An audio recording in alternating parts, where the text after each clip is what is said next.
Okay, here's my quick outline demo. I'm going to be doing a small bear. First step, check your needle depth. I personally like to push my needles out pretty much as far as they'll go and still be able to pick up ink and deposit ink. You'll notice if you run your needles out too far, they won't put ink in the skin anymore. And if they're too far in, they're not coming out far enough, they'll deposit way too much ink and you won't be able to see what you're doing. I like to run them out about as far as I can. The second thing, with the Vaseline, you want to put as thin a coat of Vaseline on the skin as you can so that it doesn't gob up your machine. And you can always clean your tube off and get the Vaseline off of there, but it's better that it just doesn't happen. So I keep it as thin as possible, and then when I'm wiping the work area, I just dab on it as not to wipe off all the Vaseline and to keep the pain level on the customer down.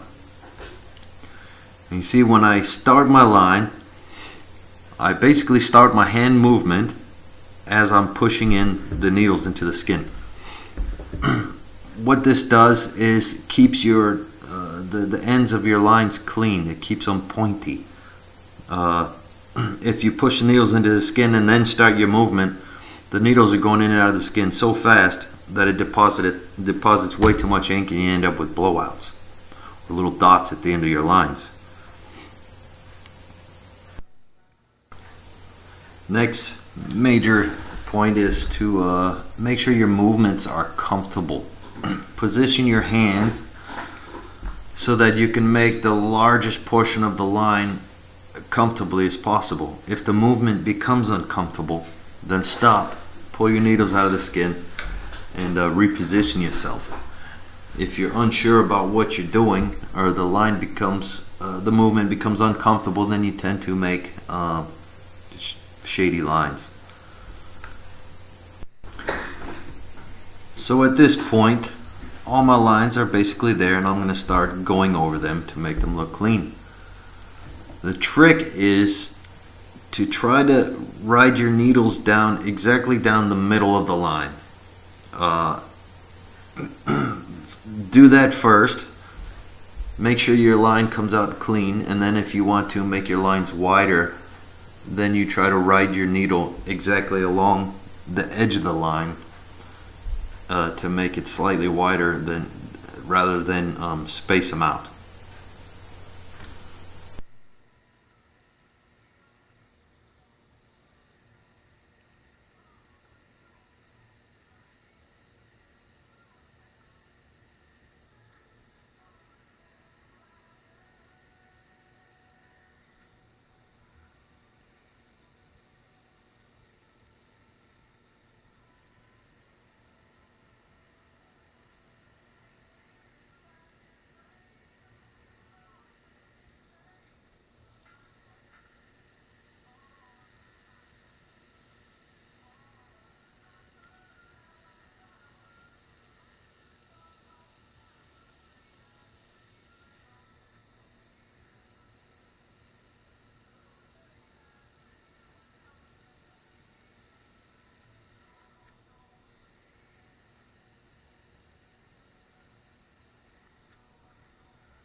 So I hope this little video helped you with your line work. Stay tuned for more videos. Keep up the good work and have a nice day.